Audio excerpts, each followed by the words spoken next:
Anger and fear are felt on many college campuses since the October 7th attacks on Israel.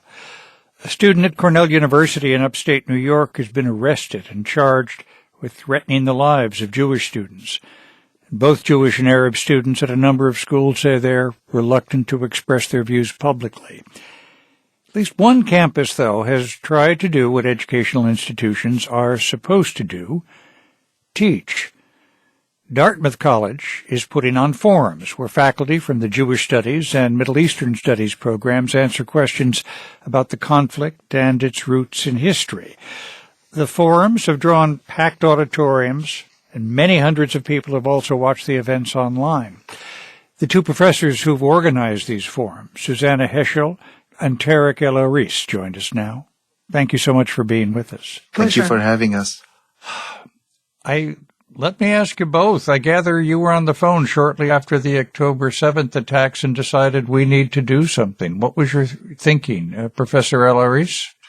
I was actually in Cairo when the events happened, and we immediately talked, Susannah and I, and said we need to address these issues. We need to create a forum for students to come and understand and think and reflect and ask questions. And we're also, teaching courses about these topics.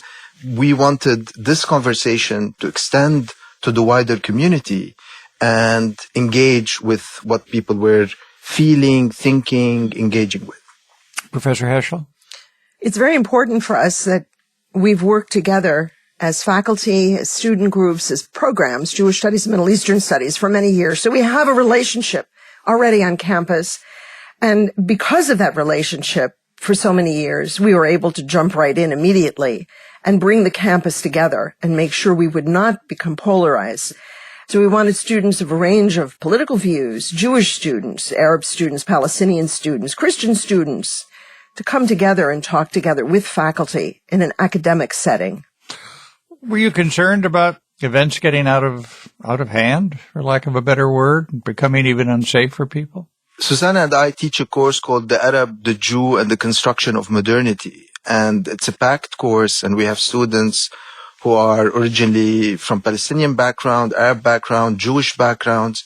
And these were the students who came, and these are students who know us, who trust us, who are already part of a conversation. And so some of them, of course, were upset, angry, scared, but they brought these emotions, the soul baggage also, and expressed it, but they expressed it in a thoughtful way, and things remained really civil throughout. I'll just say that when I started to hear about the slaughter that Hamas was perpetrating against Israeli civilians, I was shattered and terrified. And I have to say, I was overwhelmed emotionally.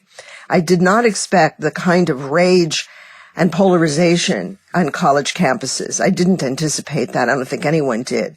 And I'm horrified by what's appeared around the country. We've also, both of us, have been consulted by colleagues at other universities, thanking us for what we're doing and asking us what they can do, what advice.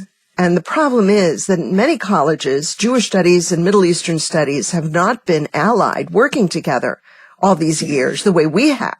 That's a problem. I want to play a question for you that I gather was asked at the second forum. And I say this as someone who was once a reporter in the Middle East. I don't know how I'd handle it. The question is Israel, can it be fairly called an apartheid state? Here's the question. My question, all major international human rights organizations, Amnesty International, Human Rights Watch, even Israeli ones like B'Tselem, use the term apartheid to describe the Israeli treatment of Palestinians. But it seems like in a lot of these spaces, apartheid gets kind of dismissed and ignored as though it makes people uncomfortable. I would like to get your direct thoughts on apartheid and stop skirting around the question. Thank you for your time. Two of your colleagues took that question, I gather. What would you have said if you were there that night? So I was there. Our colleague, Ezzeddine Fashir, who is, in fact, a former diplomat from Egypt, responded to the student and pointed out that the definitions and the international law of apartheid do not apply in that blanket way to Israel, first of all. And second of all, he asked the student, what are you trying to accomplish? So what's the purpose of calling Israel an apartheid state? It becomes an epithet to arouse people's rage in Israel. And what does that accomplish? More anger, more tension, more conflict, more war. Mm-hmm. What is the point? So we have to think about the kinds of questions we want to raise here and think about the goal we want to achieve. And the goal is ultimately peace. Two people living in peace next to each other. Yeah. When does the conversation stop or when does recognizing the power differential becomes the end of the conversation?